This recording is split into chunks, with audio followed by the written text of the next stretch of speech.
मोगाच्यानो वो वेळ शिपेंतली मोतयां आयकुचो.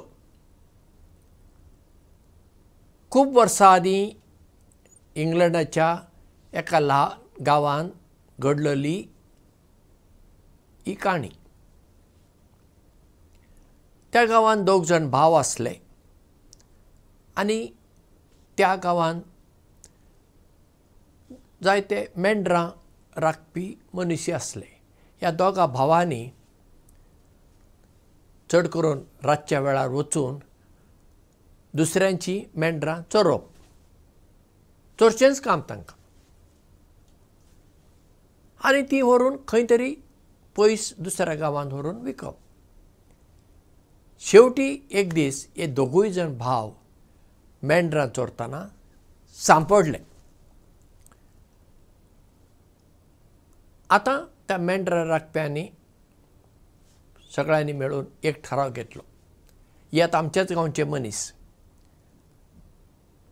पूण हांकां आमी ख्यास्त लावंक जाय. आनी तांणी कसली ख्यास्त दिली? तांणी तांच्या दोगांयच्या कपलार उज्याचे दाग दिवन 2 लेतरां बरयलीं. ST म्हणजे शीप थीफ, मेंढरां चोरपी.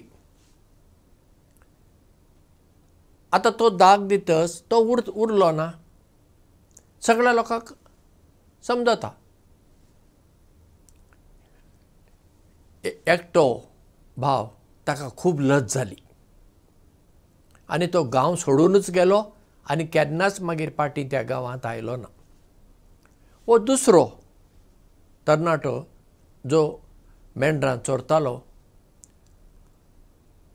तो चुरचुरलो, आपणें केल्ली चूक, हें सारकें ना. आसूं, ह्याच गांवांत रावता आनी हे फुडें कितें तरी बरें काम करता अशें गांवांत काम करून पोट भरतालो.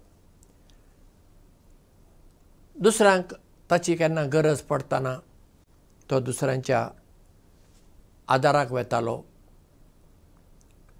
कोणाची मेंढरां सांडल्यान ती सोदून हाडूंक भोंवतालो. अशें गांवच्या सगळ्या लोकांक तो पावतालो, पूण तांचे कडल्यान कांयच पयशे घेनासलो. अशीं जायतीं वर्सां गेलीं. एक दीस त्या गांवांत कोण एकटो परकी मनीस आयलो आनी थंय वाटेर एक ल्हान रेस्टॉरंट आसा. थंय वचून तो जेवणाक म्हूण गेलो. तेन्ना ह्या मानेस्तान पळयलें त्या रेस्टॉरंटाच्या दारा कडेन थंय एकटो जाणटेलो मनीस बसला आनी सगळे त्या रेस्टॉरंटांत कोण कोण येतात ते ताका विश करतात, सलाम करतात. वाटेर वयची भुरगीं येवन ताका पोटलून धरता, तोय तांकां पोटलून धरता, तांकां किस दिता. सगळीं ताका पळोवन हांसता, तोय तांकां पळोवन असो हांसता. ह्या मानेस्ताक अशें हें विचित्र दिसलें. ताच्या तकलेर अशें बरयल्लें आसा ST. हें कितें काय? पूण ताणें त्या हॉटेलाच्या मालकाक विचारलें. तो एकटो जाणटेलो मनीस पळय थंय बसला, ते ताचे तकलेर ST म्हूण आसा न्ही, असो दाग कसो. तें कितें आनी तशें कित्याक जालें?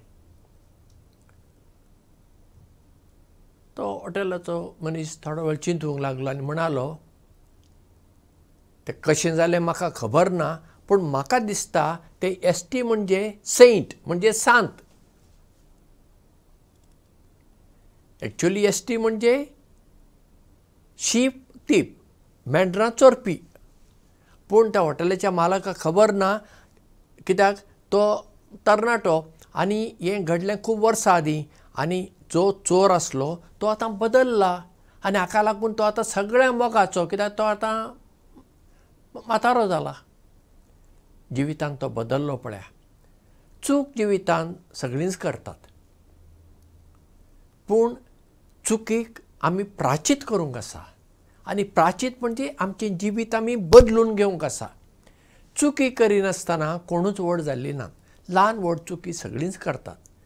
पूण एकदां ती चूक कोणें दाखोवन दिली आमी आनी परत्यान ती करची न्ही. आमी म्हणूंक जाय चल जालें तें जालें. आतां हे फुडें हांव बरो मनीस जातां, हांव बरी मनीस जातां असलो निर्धार दर एकल्यान करचो पडटा.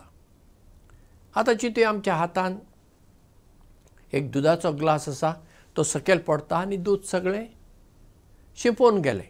आतां दूद शिंपोवन गेलें म्हण रडून कांय फायदो ना न्ही.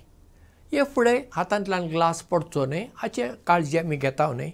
तशेंच जेन्ना आमच्या जिवितांत आमी कितें चूक करता फुडें ती चूक करची न्ही ही काळजी घेवन आमी आमचें जिवीत बदलून घेतल्यार मागीर लोकांकूय आमचेर विस्वास बसता. हय थोडे दीस थोडे म्हयने थोडीं वर्सां लोक आमचे कडेन आदलेच वेगळे नदरेन पळयतीत.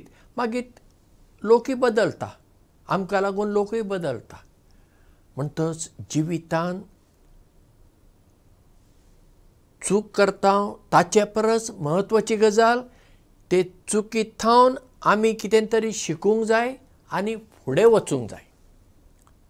तर आमी दुसऱ्यांच्यो चुकी भोगसूंची मनशां जावया आनी आमच्यो चुकी त्यो सुदारून फुडें चूक करिनासतना बरीं मनशां जावया. देव बरें करूं आनी मोग आसूं.